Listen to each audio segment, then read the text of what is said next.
Ito ho, mga kababayan, ang dahilan kung bakit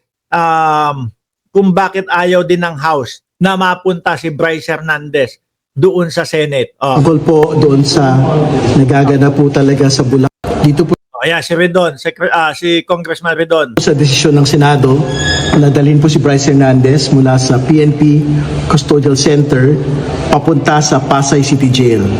Nakita ko natin kahapon yung bigat ng kanya pong testimonya.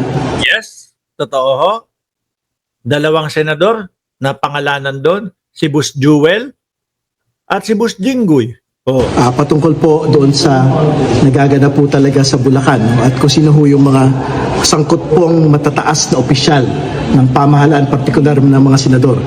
Dito po sa mga proyekto po, dito po sa Bulacan at inaasahan ho namin po talaga na i-reconsider ng Senado yung kanila pong desisyon na ilipat po si Bryce Hernandez mula sa PNP Custodial Center papunta sa Pasay City Jail. Tingin po namin Malipat-lipat pa. Okay na, nandun na sa PNP Custodial, ililipat pa. Yun yung mga push nung mga pinangalanan ho. Hindi naman, si Joel Villanueva parang hindi ko naman gusto ni Joel doon sa Senado. Si Jinggoy ilipat sa PNP doon sa Pasay.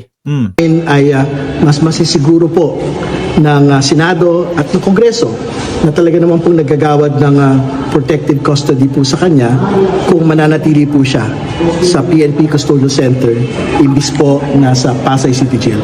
Kailangan nating maglinaw na yung pong Bryce Hernandez po ay hindi po akusado pa. Siya po Di ba? Hindi pa.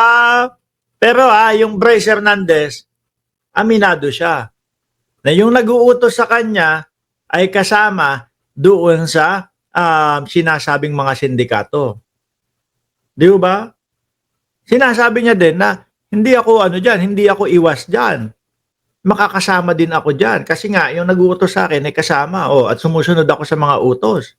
ay nananatiling resource person cited in contempt sa Senado at hindi ko cited in contempt na may protected custody sa House of Representatives. So, ang panawagan ho natin sa kabuuan po ng Senado, sana pag-isipan pong muli. I-reconsider po itong desisyon na ito dahil I think meron hong magiging mabigat na banta sa buhay po. Ito! Dalawang senador na malalaki yan na nabanggit niya, napangalanan niya Ni Bryce Hernandez kung ililipat siya mula sa PNP Custodial Center papunta po sa Pasay City Jail. Sir, nakikipag-ugnayan po kayo ngayon sa Senado para i-consider? Susubukin mo natin na makipag-ugnayan sa Senado para pag-isipan pong muli, pero ginagalang ho natin because this is a plenary action by the Senate, no?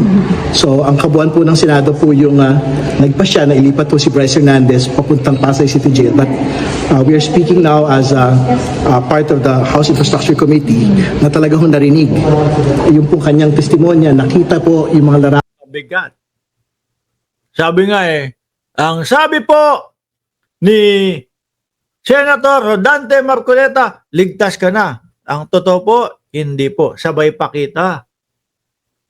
Nung mga text messages, tsaka yung mga picture, Nabasa yung pong mga text messages po ng mga senador at na kanila pong mga tauhan dito po sa mga kawani po ng DPWH. So, hopefully in the next couple of days, pag-isipan pong muli ng Senado po sana. Ito po nga mangyayari po ito. Grabe naman si Tina B. Duterte Black, salot, sabi. Sabi ni no one else, party list ni Marcoleta, sangkot noon sa Napoles. Huwag kalimutan, sabi ni no one else. Kapag may nangyari kay Bryce, alam na this. Ano nakikita po ninyong banta kay Bryce? Ano ba meron sa Pasay City Jail, sir? Bakit delikado buhay niya doon? Well, una sa lahat, kulungan ho yun, ng mga convicted persons already. Ako baka sabihin lang, kunyari, mga convicted. Hindi naman convicted pa si Bryce. Diba? Resource person pa din. Mga kababayan. Parang labis naman yata ang Senado doon. Di ba? Parang labis ang Senado kung doon ililipat. Resource person pa din. Although, nakikita na nga natin yung pagiging positibo ni Bryce Hernandez doon sa mga anomalya. Pero ang aga naman, doon agad. sa kulungan ng mga convicted. Baka, eto naiisip ko dyan, ha? Nako! Ayun, niyari si Bryce. Tapos sasabihin, baka yung mga preso na panood, na limpak-limpak yung kanyang salapi na ninakaw, mga gustong magbayad na, magbagong buhay ng preso, nainis doon sa nakita, niyari siya. Wala po kaming kinalaman dyan. Sabi ganon, di ba? At again, to be very clear, Bryce Hernandez is not a person detained. He is not yet accused of anything in court. No?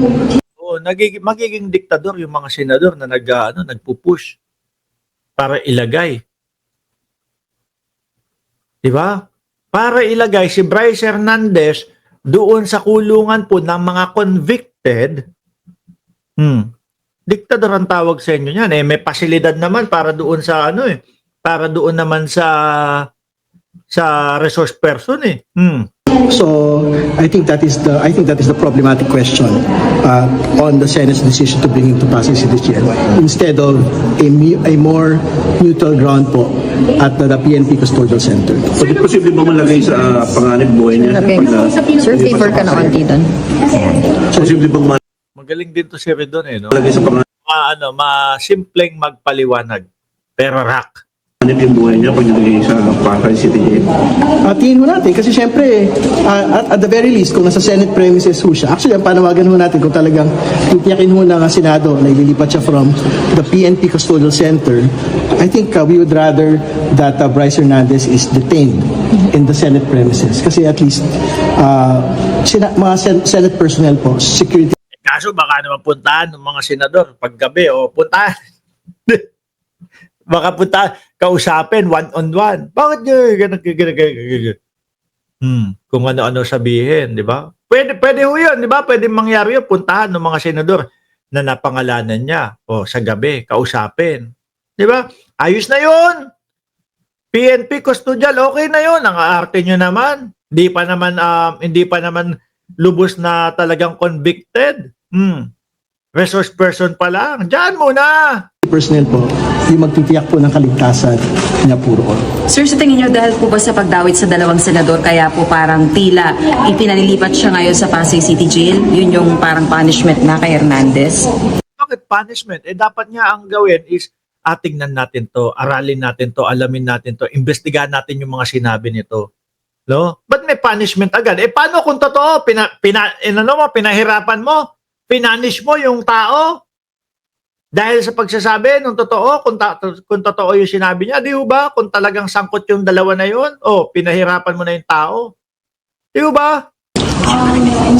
Ayoko magbigay ng dahilan doon po sa wisdom po ng Senado kung bakit po nila dadalhin po si Bryce Hernandez sa Pasay City Jail at hindi po sa Senate premises. No? Pero again, as the Infrastructure Committee po of the House, kung ako doon sa dalawa, tatahimik na lang ako. Total naman, nakakulong na. Sige, paghandaan na lang ng team ko yung yung depensa namin. Kung paano namin i-debunk yung mga sinabi ni Hernandez. Di ba? Ganun na lang.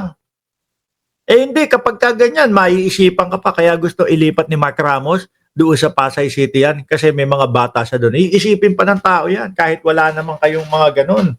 Di ba? Lalagay nyo lang sa kapahamakan yung mga sarili ninyo. talagang we are conveying our grave concern for this transfer. So ultimately, decision po ng plenaryo po ng Senado yun, ginagalang po natin yun. Pero I think they have to be reminded again na the events of yesterday are grave enough for them to actually be considered as transfer. Kausap niyo po ba si Hernandez at meron po siyang appeal sa inyo? Hindi pa namin nakakausap. Kung hindi na po magbabago yung desisyon ng Senado, may pwede po bang gawin yung Kamara para tiyakin yung seguridad niya, like magpadala kayo ng security personnel, members ng... Baka sige, lagyan mo yan, 5 o 6 o 10 na security ni Bryce doon sa loob. No? Hindi, pero kapag yung ganun ang nangyari, ilalagay sa kulungan ng mga convicted, yung resource person lang, grabe ho yun, mga kababayan. Grabe naman ho yun. Di ba? Sasabihin ko nga sa inyo, although nakikita na natin, positibo, si Bryce nakasama diyan sa mga kalokohan. Di ba?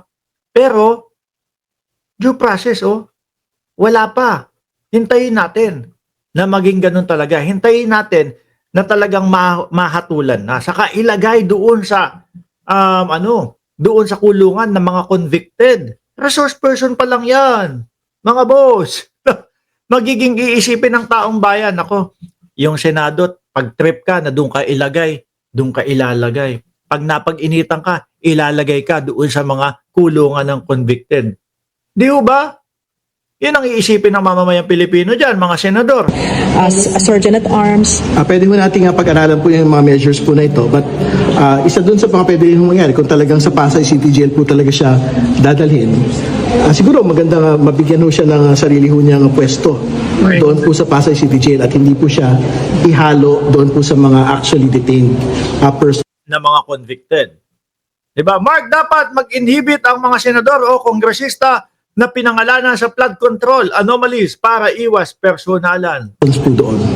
Persons deprived of liberty po doon. Nakausap niyo rin po ba si Speaker regarding this or nagkausap na rin ba si Speaker and Tito Soto? Wala pa tayong information kung Tingin ko ho, mga bossing, although alam ng mamamayang Pilipino na malaki ang kaugnayan ni Bryce Hernandez dito po sa mga nangyayaring ito. Pero tingin ko ho, hindi papayag ang mamamayang Pilipino, mga bossing, na ilipat yung isang resource person doon po sa kulungan ng mga convicted. Hindi. Bakit to? Paano pag tayo na ang nandun sa sitwasyon ni Bryce Hernandez? Pinatawag ka resource person. Di ba? Alam mo sa sarili mo, kapag ka ganito, pagka naparusahan ako, na punishment ako, dito, ilalagak sa Pero ang trip ng Senado, hindi. Napag-initan ka. Hindi, ilagay yan doon sa mga may convicted. Di convicted ka na din. Pinahirapan ka na nila. Ang hirap-hirap pong makulong, mga bossing. Di ba? Sabi ni Patricia Laurel, delikado yan. Kapag ka dinala sa Pasay City Jail yan, sa Pasay Jail, baka palabasin nagkaroon ng commotion, sabay, tetigihin si Bryce.